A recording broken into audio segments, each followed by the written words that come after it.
petit tour. Bonjour. Bonjour Monsieur Morignac. Quel rôle a joué l'endroit où tu es né dans ta constitution de toi-même? L'endroit où je suis né. Ouais, L'endroit où t'as grandi ou bien L'endroit où t'as tu grandi, choisis ouais. en fait. Parce que je suis né en région parisienne, je suis resté 6 ans, j'ai pas pu souvenir, donc Bah la suite ouais. alors. voilà. Où je suis grandi J'ai grandi. Où j'ai grandi. C'est mieux. C'est parce qu'on le fait pas en anglais, je suis perdu. Non, l'endroit où j'ai grandi, comment ça a influencé ma vie? Oui. Voilà, ça c'est une sacrée Ou ta personnalité, enfin tu vois. ça, va c'est pas. une sacrée question. Bah oui. Ça, T'es pas obligé de répondre tout de suite, tu peux prendre le temps de réfléchir. ouais, comment ça a influencé? Bah. Oh. Quand j'ai grandi, alors c'était dans un petit village, quoi. C'était le tout début, c'était Guérande, quoi. C'était pas grand chose, c'était un petit village.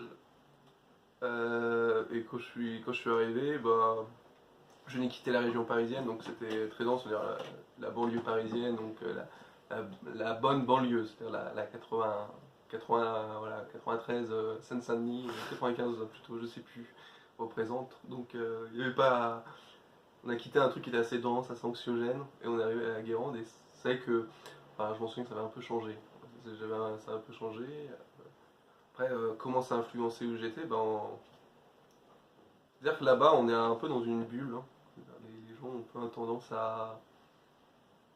Je sais pas, à se soucier de rien, quoi, finalement. Il pourrait y avoir n'importe quoi qui se passerait dans le pays, il pourrait être feu à sang, finalement. Le seul truc qui préoccupe les gens, c'est. Ouais, je sais pas, ça va être le match de basket le samedi après-midi, le marché le mercredi matin, voilà quoi, il pourrait se passer n'importe quoi, donc c'était un peu cette déconnexion, et j'avoue que grandir là-bas, en fait, en plus c'était des villages, donc c'est des campagnes dont tout le monde se connaissait, c'était un peu, tout le monde est le cousin de tout le monde, donc quand tu arrives là-bas et que tu viens de Paris, alors il y a tous tes amis, en fait ils ont des cousins, c'est des lignées entières, c'est assez spécial quoi, et tu arrives. Je connaissais personne, donc ça allait. Après, c'est surtout au collège où je me rendais compte vraiment les cousins, parce que t'avais encore les cousins Guérande, ça allait, mais en plus, après, t'avais le roi, toute la cousinerie de la presqu'île. Là. Et donc, c'était assez. Je sais que c'était un peu compliqué parce que tout le monde se connaissait, tout le monde était, et donc. Et je me suis souvent senti en décalage par rapport à ces gens-là, quoi, parce que ces gens-là avaient. Enfin, ils réfléchissaient juste à. Enfin, je dis pas que non plus, j'avais 10 ans, je réfléchissais aux problèmes du monde, mais je réfléchissais à propos de ma place, quoi. Et eux, bah, en fait, finalement, c'est toujours des gens qui ont été persuadés qu'ils feront leur vie ici, qui feront leur vie ici, que leurs enfants feront leur vie ici, et que de toute façon, tous les problèmes, ça ne les concerne pas, les problèmes qui peuvent arriver. Et c'est vrai que comment ça a pu me façonner, c'est un peu de ne pas être comme eux, en fait. Un peu, en fait, en opposition avec eux, dans le sens où j'ai dû aussi. Souvent en confrontation avec eux. Hein, je veux dire, on n'a pas passé des très bons moments avec ces gens-là, souvent assez, on va dire, ostracisés pour être, pour pas être un peu comme eux, quoi. Et donc, je trouve que c'était, en fait, ça a été, en fait, même si ça a été pas facile, je trouve que ça a été une super expérience, enfin une super expérience, pas une super, mais je dirais ça a pas mal façonné quand j'étais, parce que je me suis aussi rendu compte de. Il y a pas mal de personnes en fait, je trouve, qui sont dans leur bulle. Vraiment, ils sont dans leur bulle, on arrive et puis, dire, je sais pas, ils traînent, on se dit, mais enfin, comment ils vont faire leur vie, quoi. On veut dire, comment ils vont quitter le unifamilial et faire avec. Et je pense que j'aurais pu être comme eux si j'avais pas été confronté avec ces gens-là, quoi. Si j'avais toujours été dans une zone de confort, chose comme ça, et le fait d'être en confrontation avec ces gens-là, me rendre compte aussi de la violence que je pouvais leur renvoyer, quoi. Le fait enfin, de pas m'adapter à leur code, d'être un peu différent d'eux. Je pense que ça aussi. En fait, je pense que le truc qui m'a le plus permis, c'est aussi bien dans ma construction d'opposition, de toujours assumer ce que j'étais, mais en même temps essayer de faire un peu avec les autres, quoi. De faire un peu toujours. Essayer de me construire avec les autres et pas être en totale opposition, essayer de voir aussi ce qu'ils ont à dire. Et après, j'ai toujours pu. J'étais victime d'eux et après, finalement, j'ai pu continuer à être moi-même, mais tout en étant ami avec eux, en fait.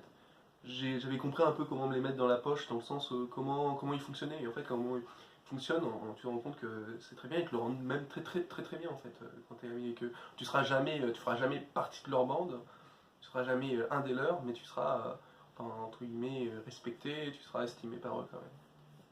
Voilà. Et il y a aussi, enfin, je veux dire, t'es pas vraiment un banlieusard, tu vois ce que je veux dire. Ça Ah non, t'arrive pas avec du ta tout. différence, tu vois, mais en soi, si tu veux, ça t'a quand même forgé en tant que t'es plus campagnard que banlieusard, tu vois ce que je Oui, veux bien, dire. bien sûr, je dis pas, genre je venais de Paris, on venait, voilà, j'avais la culture, non, rien du tout, c'était plutôt le fait de, vraiment le cercle familial, quoi, c'est des mecs qui, enfin c'est vraiment des dynasties, je veux dire là-bas, hein. C'est, alors des dynasties compagnardes, mais c'est quand même des personnes qui sont là depuis je sais pas combien de temps en fait. La Guérande, ça change beaucoup parce qu'il y a beaucoup de Parisiens qui font pareil, qui font le même trajet que nous, qui font qu'ils arrivent de l'extérieur, mais c'était quand même sacrément quelque chose. Et puis je parle avec des gens, en fait là-bas, moi ce qui était le plus frappant, c'était de parler avec des gens et finalement ils se disaient, oh que moi que je parte ici ou je parte pas, ça me dérange pas. Alors que moi je voulais faire qu'une chose, c'était me casser d'ici, quoi. C'était vraiment le truc. Non pas que j'aimais pas, quoi, mais c'était, je voulais voir ce qu'il y avait ailleurs, et puis eux, ils étaient absolument pas curieux, quoi. Ils sont très bien, et puis ils ont un train de vie, et j'ai envie de dire, ils ont même le chemin jusqu'au cercueil, et ça leur va très très bien, quoi, en fait. Et c'est vrai que c'était assez spécial, quoi. Et non, ils connaissaient tout le monde, puis c'est quand même, j'en parlais avec un ami, c'est quand même sacrément quelque chose, je crois, le pas de mépris là-dedans, mais c'est vraiment un peu le style de c'est pas du tout on va dire le mec qui parce que il y avait les deux types de personnes, on va dire tu vas voir un peu le bourgeois qui va un peu bon c'est pas on donne tout un peu mais pas on va dire pas la grande bourgeoisie, hein, c'est vraiment le petit bourgeois de la Baule, des trucs comme ça. Et puis t'avais aussi ceux qui voilà famille rurale, très rurale, beaucoup d'alcool dès qu'ils sont jeunes, voilà il y avait un peu entre les deux à gérer, quoi, on va dire.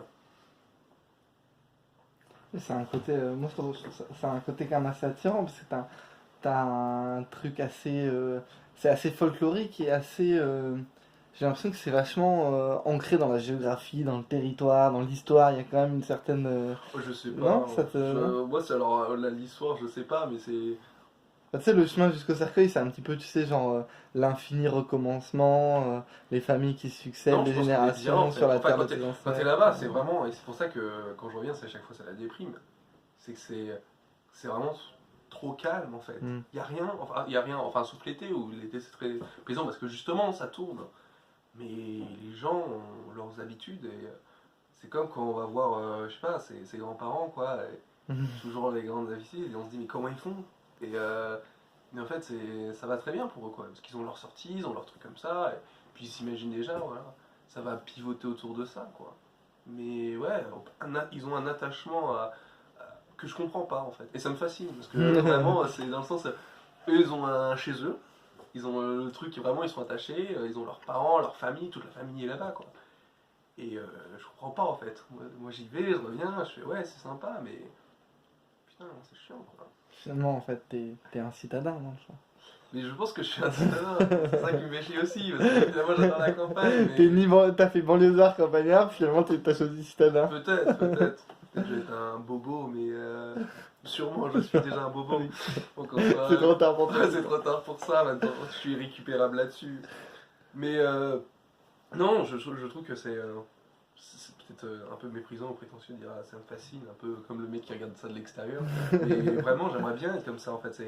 C'est pour ça que je parle souvent d'une vie dans la montagne, des choses comme ça, parce que j'adorais être comme eux quoi. Enfin, je trouve que ces gens-là, ils sont simples mais qui peuvent paraître en fait peuvent paraître très comme je dis au premier abord très on comprend pas leur code des choses comme ça. Je sais qu'il y a quelque chose qui m'a beaucoup marqué, c'était en sixième je cachais mes notes parce qu'on me traitait d'intello et ouais ça me faisait beaucoup pleurer et à un moment le mec il a dit mais pourquoi tu caches tes notes, pourquoi tu veux pas le dire, vous allez me traiter d'intello. Il fait mais putain mais j'aimerais bien être intello quoi. Et en fait je me suis rendu compte que genre j'étais une chochotte. Ça a pas changé, t'inquiète Voilà, pas. ça n'a pas changé là-dessus. Mais voilà quoi, ces personnes-là, en fait, j'ai commencé à un peu, j'ai changé en fait d'avis, parce que j'ai commencé à les redécouvrir et c'est là en fait ces gens-là. Et pour ça, je trouve que ces gens, ils sont. Enfin, moi, franchement, j'ai beaucoup d'affection pour eux quoi. Je trouve ces gens. Alors bien sûr, des fois, je me dis merde, je pas des longues discussions, voilà, je voudrais, mais probablement c'est des gens qui sont chaleureux, qui sont qui sont sincères dans ce qu'ils font. Et vraiment, moi, du coup, c'est pour ça que j'ai toujours ce rêve de vivre à la campagne avec le truc comme ça. Avec, Être le papy. voilà, le papy, c'est parfait ça. Et ça, je sais que c'est fantasmé. Oui, mais tu du coup, il y a un mythe qui s'est ancré en toi qui vient de là, quoi. Peut-être qui vient de là, j'en sais rien. C'est incroyable. Mais ouais, j'aimerais bien être comme ça. C'est une direction que tu t'es fixée un peu, non? Je sais pas. Hein. Je sais pas, peut-être une revanche, peut-être parce que je me plaisais pas là-bas au début quand j'étais petit, histoire de me dire, mais non, non. Non, je sais pas, c'est vraiment le fait. En fait, je me dis, je pense au fond, alors j'ai eu des amis, mais je suis une bonne amie, mais jamais très très proche comme eux, ils ont pu voir vraiment avec le sang, que ce soit au niveau du sang, cousin, ou vraiment, vraiment des amis là-bas qui sont ancrés, quoi. Et je pense qu'au fond de moi, j'ai envie peut-être de faire ça, mais avec mes propres amis, quoi. En fait, finalement, si je m'étais très bien, je m'étais fait des super amis, bah, j'aurais compris, j'aurais fait putain, je vais rester ici, quoi. En fait, je comprends tout à fait, quand t'as tout là-bas, t'as ta famille, tu adores ta famille, t'as tous tes cousins avec qui t'as grandi, tu fais du scooter, voilà, t'as fait du scooter et tu t'es mis des caisses. Je veux dire, ça doit être quand même incroyable. Franchement, ouais, je veux dire, je comprends pourquoi ils restent là-bas. Je veux dire, qu'est-ce que la vie peut leur offrir de plus? Quand t'as été heureux comme ça, finalement, nous, pourquoi on s'est expatrié? C'est parce qu'on était malheureux. Mais quand t'es aussi malheureux que ça, non, pas aussi heureux que ça. On aurait dû faire des scooters. Mais oui, c'est ça, genre, ils Et fumer des globes dans le local poubelle du lycée. C'est ça, et prendre des maximators, quoi, avant d'aller en cours, après c'est fait une caisse. Putain, pourquoi je suis pas comme ça? Ouais. Ça marche. Écoute, je pense qu'on a assez de matériel pour travailler. Du coup, non, du coup c'est bon, ça part. Bah allez, bisous. Hein. Bisous.